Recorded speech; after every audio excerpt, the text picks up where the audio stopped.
that wasn't going to be feasible, especially with a grandfather, 94 years old, that's never flown on an airplane. It would have been pretty cool for him to come out here, but that wasn't in the cards. But I appreciate you guys coming out and sharing in this moment. I'm not one that likes the spotlight on me, so this is kind of very unnatural to kind of do this, but I appreciate everybody. Colonel Jensen, thank you for officiating and for the trust and confidence and the ability to get the mission done. I appreciate it. Thank you very much.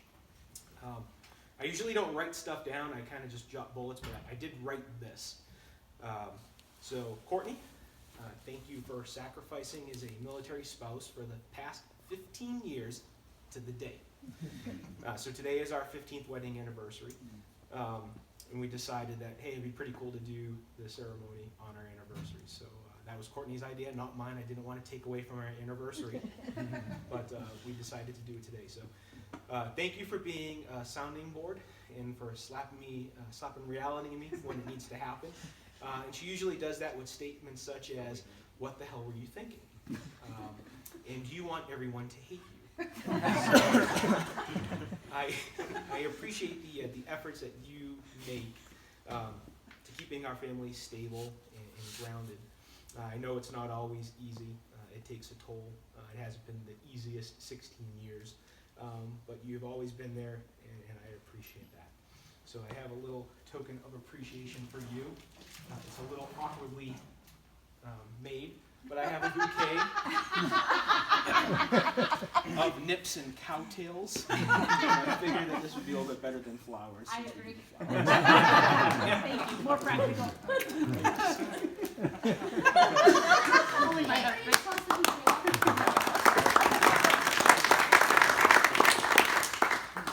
Aiden and Luke, thank you for being patient with me. I am always a work in progress and need all the help that I can get. Thank you for you two exuding confidence in everything that you do. You have bold and dynamic personalities that you embrace. You are truly stu nuts.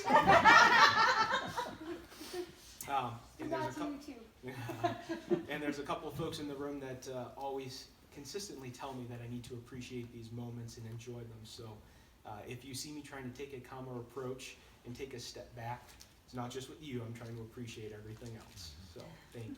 I've never seen you do that. Yeah, like I said, I'm a work in progress. And to my parents, thank you for flying out and partaking in today's ceremony. This was the first time that, since our commissioning, that you were able to come out and do this, so that was pretty cool. So thank you for making that effort. Just like Courtney, Aiden, and Luke, you guys also make sacrifices. For the last 15 years, we've been moving around, and we always haven't been there, so we haven't been able to see you on a reoccurring basis. So thank you for the sacrifices that you guys make. And also, thanks for establishing the foundation for who I am today. You taught discipline, self-control, taking care of your family and your extended family and your extended family. Pretty much everybody in our family was family. There were no friends. Everybody was an aunt and uncle. And whenever you would say, "Oh, I have like 30 aunts and uncles," people's minds would be blown. But it was because everybody was family to us. You provided me with educational opportunities. And over the course of the years, you taught me the art of how to properly use four-letter words as nouns, adjectives, adverbs, verbs. So you definitely set the foundation for that.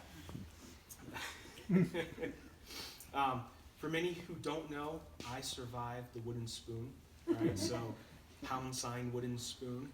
I don't think anyone ever broke on me, but if you ever had your mother running down the hall chasing you with a wooden spoon, that is a sound that you will never forget. So, Mom, I got you a newer, more beefier wooden spoon that has a grippy handle for you to always remember. Thank you. You can do it with it now. Yeah. And Dad, over the course of the years, you may not have known this, but there may have been a couple less beers in the fridge. So I'm replacing one of those from a couple years ago.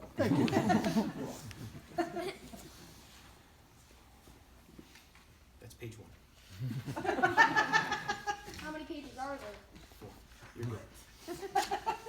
All right, so here's where it really gets into the written part. And so if it doesn't flow, like I said, it just is a little bit different. So the person who I am today is truly a reflection of all the efforts and experiences of so many people in my life. Growing up in a large Italian family outside of Boston, Massachusetts, you had to grow a thick skin. You had to think of quick comebacks. You had to know when to keep your mouth closed. You know when you had to speak up to fight for you believe in. And you had to trust your family. Being a quiet kid, I was always watching, learning, and thinking. And this is where I learned humility. It's not always talked about, but my father was in the Army National Guard. And my mother's father was in the Navy during World War II. And then my dad's father was in the Marine Corps during World War II. They never really talked about it. You know that they were there, you know they did it, they flew the flag. The only time you really heard about it was either over the holidays when it got really loud and there were drinks flowing, or at the family reunions when Uncle Joey broke out his accordion and they would start singing the Marine Corps hymn and kind of going down that road. So I appreciate that.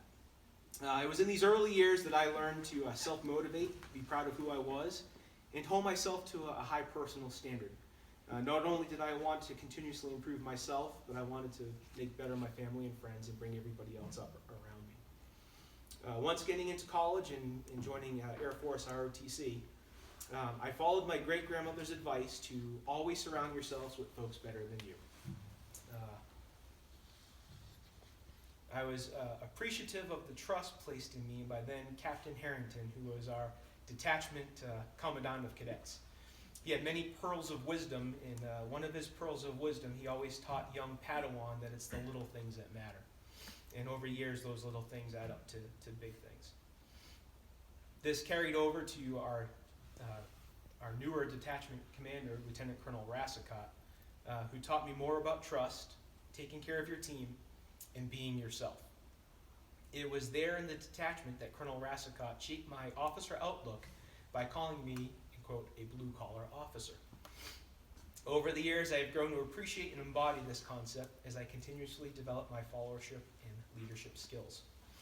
While I appreciate the lessons taught to me by both Lieutenant Colonel Rassicott and Lieutenant Colonel Harrington, both who have since retired, it was truly the mentorship offered to me by the enlisted force that has made the greatest impact on the officer standing before you today. After assuming command of the cadet wing in my junior year of college, I was kind of freaked out by that, right? There were other folks who should have taken it over, but they didn't. It was given to me. I'll never forget the Monday morning phone call from Master Sergeant Garrison, who was our NCOIC of the detachment. And the conversation was pretty much one way and went like this. Hey, it's Master Sergeant Garrison. You got a pen ready? Every Monday I'm going to call you and give you a list of shit that needs to get done. If you and the team do it, you'll stay out of bleeping trouble. And that was pretty much my introduction to the Senior NCO Corps. And that has shaped my vision for what a Master Sergeant does. And that was a great first taste. But it didn't just end there in ROTC. All of my AFSC training was administered by the Enlisted Corps. All of my admin education came from the Enlisted Corps. And yes, most of my most cherished direct feedback came from the Enlisted Corps, with such comments from Senior Master Sergeant Terrell after he politely closed my office door and started the conversation with, Lieutenant, what the bleep? Or the classic hallway conversation with Master Sergeant Rockwell, where he said, Lieutenant, you better reach in between your legs and act like you got a pair. To the enlisted team in the room, continue to develop each other, but do not forget about your officer corps. You are truly the force that helps to shape an officer's mentality, and you need to keep it up. So, it's comments, conversations, experiences, and struggles like this over the past 20 years that motivates me to keep driving to improve myself, my family, and the squadron. So that's for the past 7 years, every day, that's what I sit down and think about. Uncle Salvi told me, if you can't do what you want, learn to want what you can do. And so the last 15 years, that's what I've been doing, is learning to want what I can do. So it's folks that have helped shape me and continue to shape me and help foster that teamwork that makes this possible.